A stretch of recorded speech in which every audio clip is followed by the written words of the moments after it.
It's a very important day. It is 12 months to the day that this workers' compensation system and the culture of workers' compensation in this state was changed.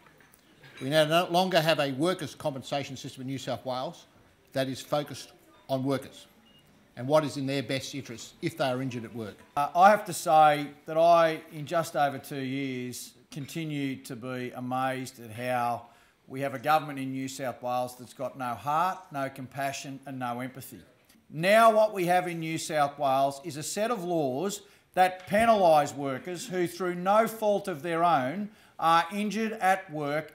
We ought to be a nation and a state that supports those who are less well off.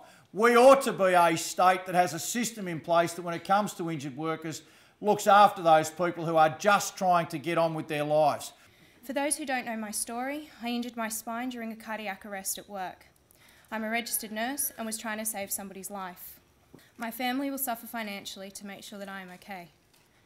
I understand that the workers' comp scheme needs to be financially stable. However, the over-servicing of the industry and inefficiencies of the insurance companies were ignored, and whilst premium cuts have helped small business, it is at a great cost and suffering of the workers, and we should never stop fighting to have the worst of these changes reversed, so that workers across New South Wales can go to work feeling protected, and so that injured workers retain their dignity and their rights.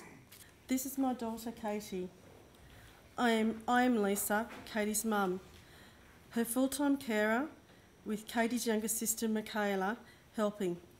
I am Katie's voice. At the age of 14 years and 9 months, Katie became employed by a local transport company. Katie was stubborn, determined and wanted some financial independence. Katie was employed Saturdays, washing and detailing trucks.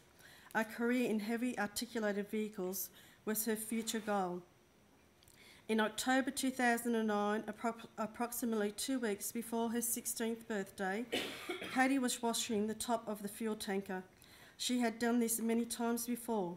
A fellow employee deactivated the safety devices at the side of the tankers, allowing the safety rails on top of the tankers to drop. Katie fell 3.5 metres onto concrete. No ambulance was called. I took Katie to hospital. If you ask Katie how she is, she says she's fine or she's good. She lives in constant pain and is bedridden some days and completely housebound. Her independence gone.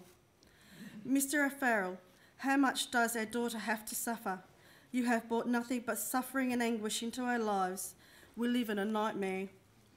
Our daughter now is 19 years old and suffers and we have to constantly encourage her to fight to live.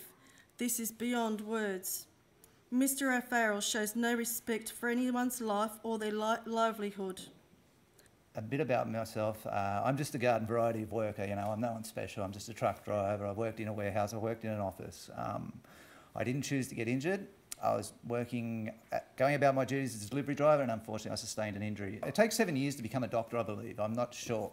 But now it can be a doctor's certificate can be overruled by a call centre rep in an insurance company. Yeah, what I'm here for today, we've shared our stories, we've shared our frustrations, our pain. We need help on this, you know, like I said, it's beyond me. There are around 30,000 injured workers who are in the same position as me, you know, like our families are at risk, you know. For me, unity is about the family unity. If I can work, I can get some money, I can keep my family united. The position I'm in, I'm unsure.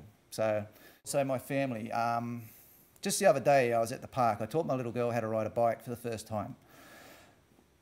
My partner works, so unfortunately I will not qualify for any sort of assistance from Centrelink. So I'm now left in a dilemma. What do I do? Do we pack up and go back home to mum's, or do I separate from my family so I can get some sort of assistance from Centrelink, and that way we can remain united in some form, you know? Like any government that tries to split families, it's just wrong, you know? Like do whatever you know, I can take whatever you like, but you don't have a go at my family as well.